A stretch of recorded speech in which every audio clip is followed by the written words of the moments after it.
माझे नाव सुभाष शेंडे आहे। नमस्कार, माझे नाव स्नेहल किशोर मेश्राम आहे।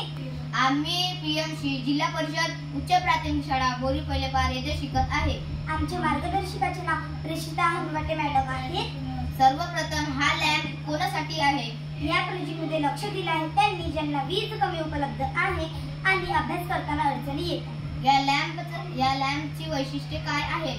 हा लॅम्प विशेषतः विद्यार्थ्यांसाठी आहे जे घरी वसतिगृहात वर्गखोल्यांमध्ये किंवा ग्रामीण भागात राहतात। या लॅम्पचा वापर केव्हा करता येतो? हा पर्यावरणपूरक असून तो सौर ऊर्जेवर किंवा रिचार्जेबल बॅटरीवर चालतो। हा प्रोजेक्ट का महत्त्वाचा आहे? हा घरी वसतिगृहात वर्गखोल्यांमध्ये किंवा गावांच्या विद्यार्थ्यांसाठी उपयोगी आहे। हा लॅम्प कुठे ठेवला जाईल? हा घरी वसतिगृहात वर्गखोल्यांमध्ये किंवा ग्रामीण भागात ठेवता येईल।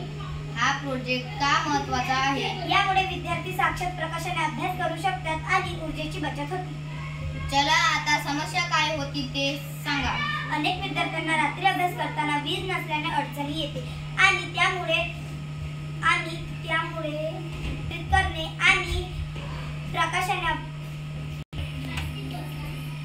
अनेक विद्यार्थ्यांना रात्री अभ्यास करताना वीज नसल्याने अडचणी येते आणि त्यामुळे लक्ष केंद्रित करणे आणि अभ्यासात प्रगती साधणे कठीण होते। मग त्यावर उपाय काय केला जाईल? उपाय म्हणजे हा स्मार्ट इको स्टडी लॅम्प। तो सौर ऊर्जेवर किंवा बॅटरीवर चालतो। त्याची ब्राइटनेस ऍडजस्ट करता येते आणि मोबाईल चार्जसाठी पोर्ट सुद्धा आहे।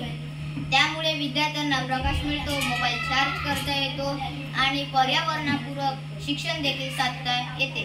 हा प्रोजेक्ट शाळांमध्ये, वसतिगृहांमध्ये किंवा ग्रामीण भागांत मोठ्या प्रमाणावर उपयोगी पडतो।